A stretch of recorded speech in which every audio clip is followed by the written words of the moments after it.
Meus melhores cumprimentos a todos aqueles que venham a assistir esta nossa gravação da série Registros sobre Registros, número 325, tratando do tema do registro da dação em pagamento. Eu gostaria de agradecer muitíssimo à Academia Paranaense de Direito Notarial e Registral e igualmente à ANOREG do Estado do Paraná pela deferência com que tratam de permitir-me o uso desta página do YouTube da Academia, dando patrocínio, portanto, a esta nossa série, que já vai pelo número 325, como se referiu. Apresento, então, de modo particular, os meus melhores respeitos, a minha saudação à professora Mariana Podzenato Martins, presidente da ANOREG Paranaense e também integrante da nossa Academia Paranaense de Direito Notarial e Registral. Muito bem. O item 31 do inciso 1º do artigo 167 da Lei 6.015, de 73, prevê o registro stricto sensu da dação em pagamento. E aí está presente a indicação de uma causa extintiva de obrigação, e que tem como característica emblemática, marcante, uma característica gráfica, o fato de que se dá por meio de uma prestação diversa da obrigacionalmente exigível. Ou seja, contrata-se uma coisa e, no momento de cumprir a obrigação contratada, a causa que a extingue não é a prestação ajustada, mas algo diverso. Os vínculos obrigacionais, e de maneira particular aqui tratemos dos contratuais, eles extinguem-se de forma rotineira pela execução tal como ela foi pactuada, combinada, ajustada entre os contratantes. Mas há outras formas de exonerar-se desses vínculos. Por exemplo, pensemos na compensação, na novação, remissão, confusão, prescrição, na consignação em pagamento. E entre essas formas está também a dação em pagamento.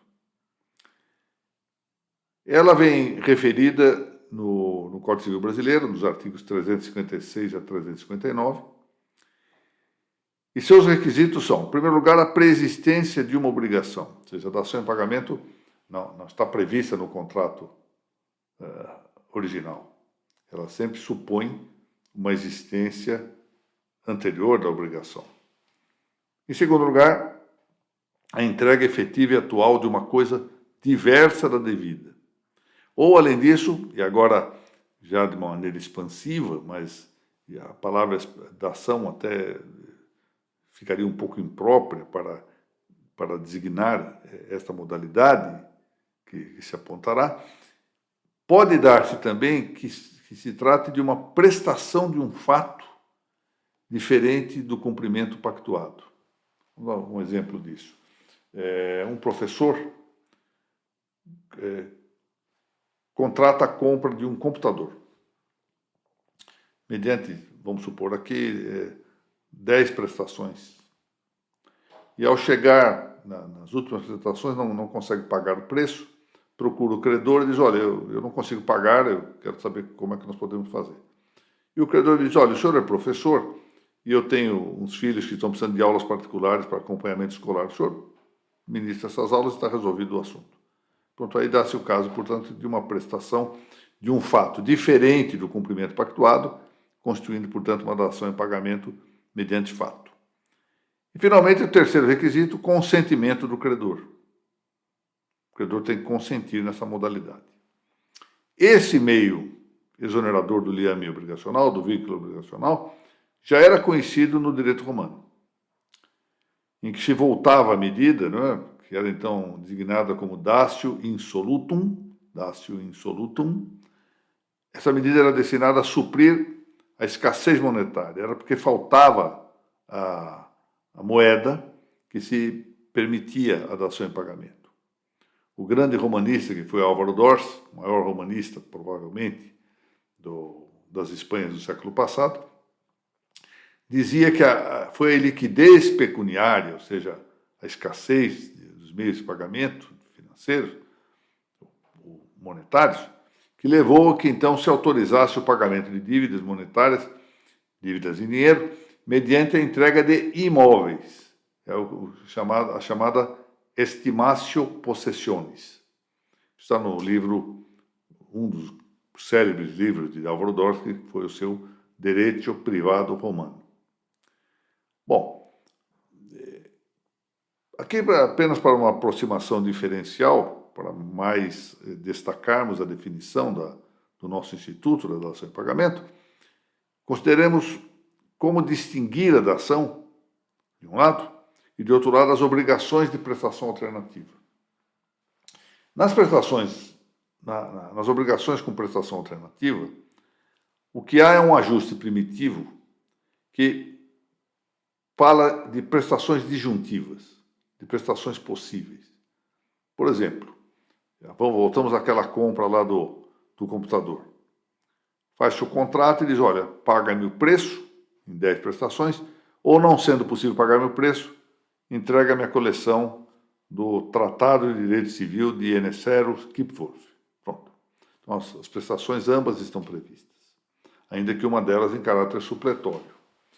Mas já na dação em pagamento isso não se dá. Ou seja, o acordo das partes na dação em pagamento acerca dessa causa liberatória deve ser, portanto, quanto à prestação inovadora, algo contemporâneo ao cumprimento da obrigação.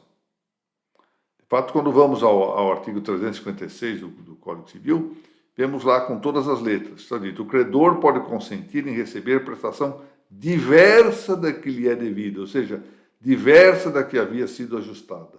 Se ela já estava ajustada, ainda que caráter alternativo, não se dá dação em pagamento.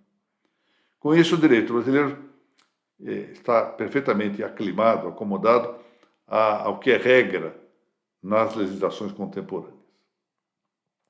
Um outro caráter diferencial aqui, para ajudar a melhorar até a compreensão do nosso conceito, vem de Serpa Lopes, que distingue a dação de pagamento de um lado e de outro lado os contratos de compra e venda e permuta, dizendo com toda razão que a compra e venda e a permuta são ajustes que nos levam à instituição de uma relação obrigacional. Ao passo que a dação em pagamento, em vez de instituir uma relação, extingue essa relação. A dação tem uma natureza liberatória. Bom, superado, portanto, o quadro de uma sumária definição aqui do que seja dação em pagamento,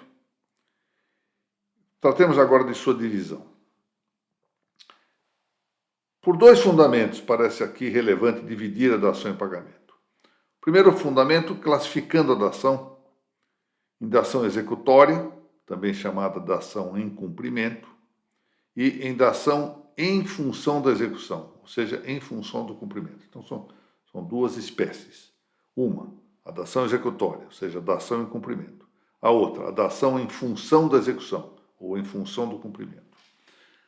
A dação em cumprimento corresponde ao quadro comum, em que uma prestação diversa da que foi estipulada, da que foi fixada no contrato das partes, põe termo, exonera, libera, põe termo à relação obrigacional. E é exatamente a ela que nós propriamente damos o nome de datio insolutum, porque com esta prestação diversa está exonerada a relação, está cumprido o contrato. A segunda, a primeira é chamada dação em cumprimento, a segunda dação em função do cumprimento. A segunda, a ela não cabe propriamente o nome datio insolutum. Melhor falar aqui em datio pro solvendo, pelos motivos que nós veremos em seguida. Ela vem prevista, por exemplo, no artigo 80º, 40º do Código Civil Português, 80º, 40º, no número 1 desse dispositivo, e ali se prevê que se o devedor efetuar uma prestação diversa, uma prestação diferente daquela que é contratada, daquela que é devida, para que com essa prestação o credor possa, realizando o valor dela, obter mais facilmente a satisfação de seu crédito, o crédito só vai extinguir-se quando for satisfeito, e na medida respectiva. Vamos ver do que se trata aqui, o exemplo. Uma ilustração para isso.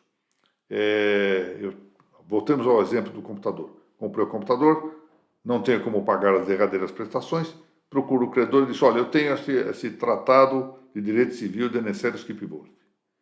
Eu deixo esse tratado em suas mãos. Trate de vendê-los.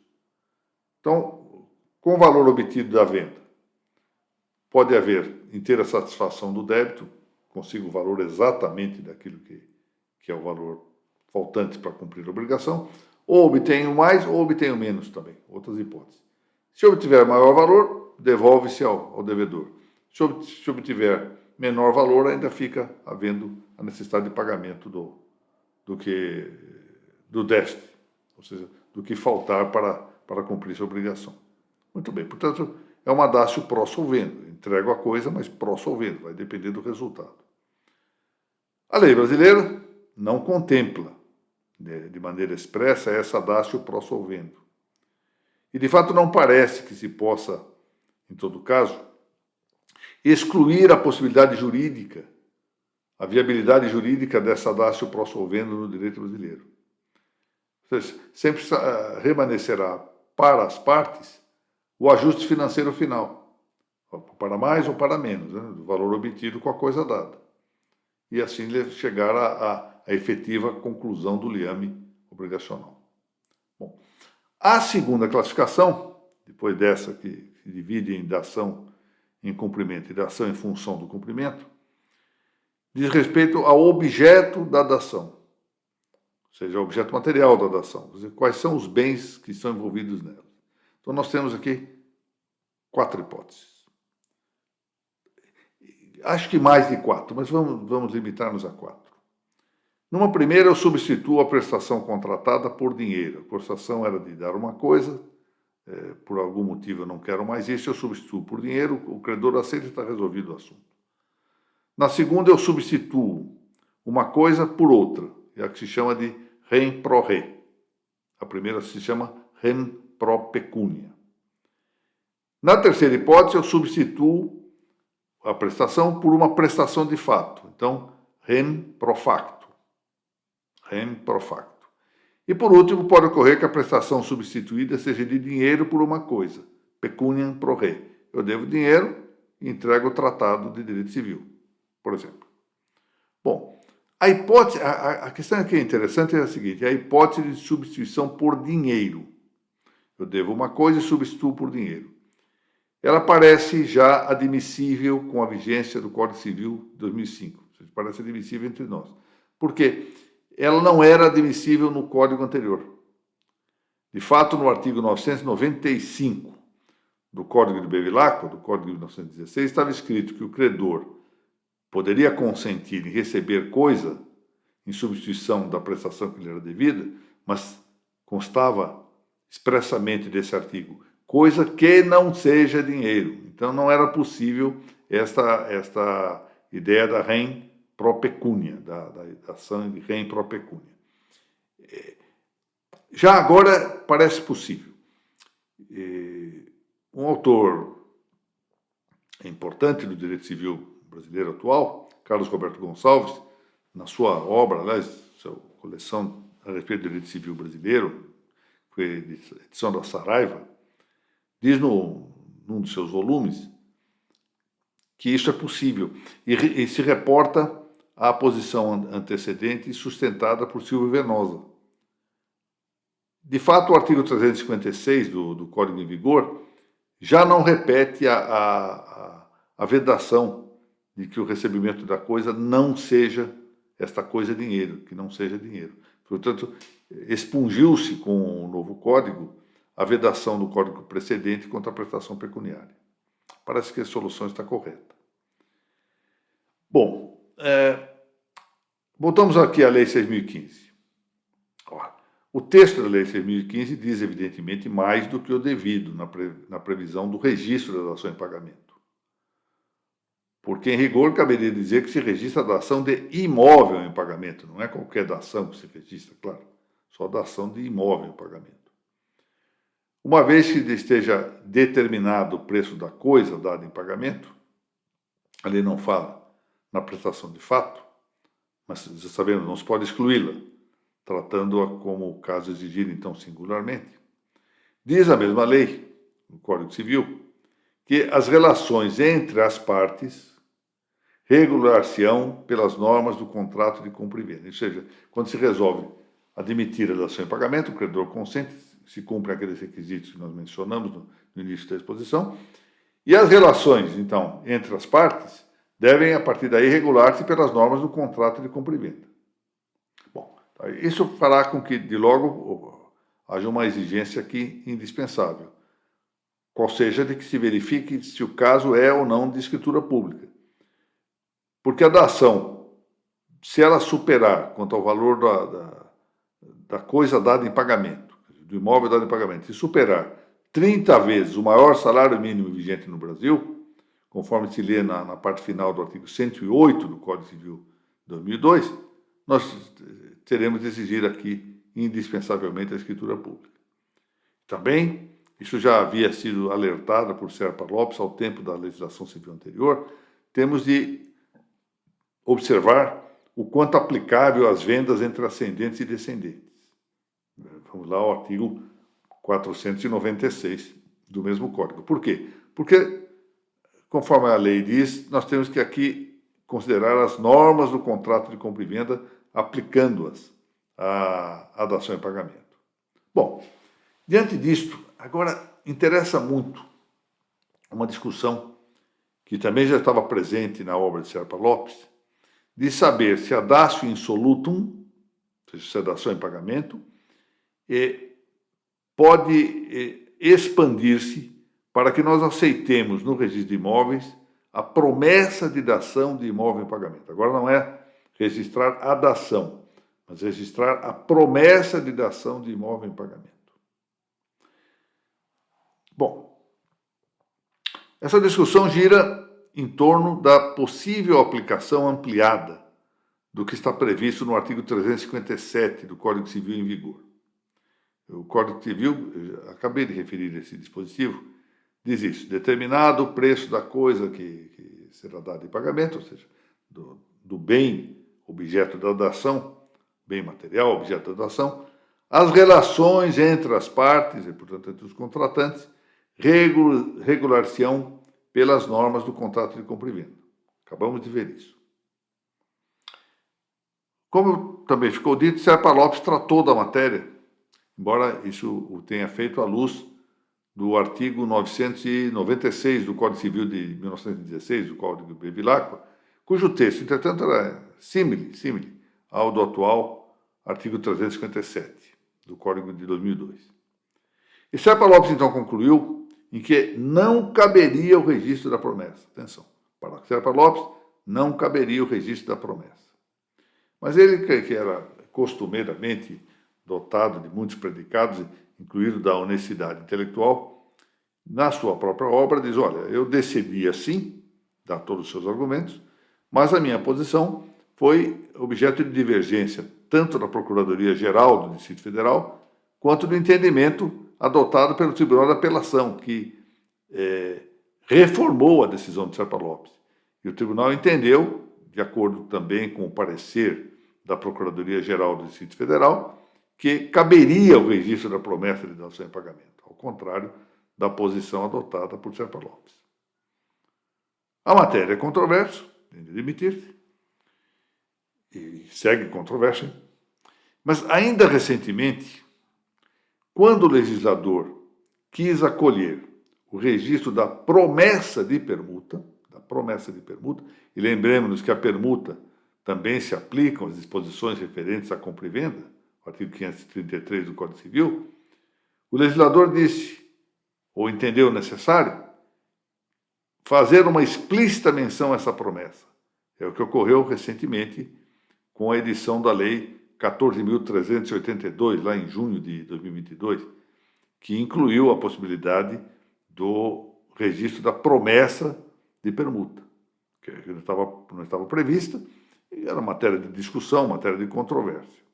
Ora, aqui talvez seja de prudência, quando menos, observar a chamada lógica da coerência legislativa, a lógica da previsão legislativa. Porque se o legislador entendeu que para o registro da promessa de permuta, permuta a qual se aplicam também as normas da compra e venda, havia necessidade de uma expressa menção legal, parece também coerente que para o registro da promessa de dação de imóvel em pagamento, a qual dação também se aplicam as normas da compra e venda, haja de esperar-se uma explícita previsão legislativa. Portanto, parece-me que a posição de Serpa Lopes está correta, ou pelo menos prudencialmente correta, parece mais provável, de tal sorte que a promessa de dação de imóvel em pagamento não seja por agora suscetível de registro. Eu, ao encerrar essa exposição, não poderia deixar de mencionar algumas obras de que me vali na meditação, para auxiliar-me na meditação desse tema, obras mais antigas, como a de Mário Júlio de Almeida Costa, uma obra magnífica do Direito das Obrigações, que foi publicada lá pela Almedina no século passado, uma obra que já tem várias edições e que é muito completa desse pensador, um grande pensador português, Mário Júlio de Almeida Costa, Direito das Obrigações. Igualmente, um livro de um jurista argentino importante, Guillermo Borda, também um livro do século passado, ou como preferem dizer os argentinos, Guillermo Borda, com esse castelhano argentinizado, ou castelhano portenho, por assim dizer. Dos autores brasileiros eu citei já Carlos Roberto Gonçalves, que se remete a Silvio Venosa, igualmente citei Álvaro Dors e Serpa Lopes. São autores que, ao par de outros que merecem muita consideração para os estudos, autores que muito sérios no seu trabalho, comportam aqui a minha referência e reverência. Quero agradecer mais uma vez a todos aqueles que assistirem, derem audiência a essa nossa exposição, e igualmente a Noreg do Paraná e a Academia Paranaense de Direito Notarial e Registral. Muito obrigado.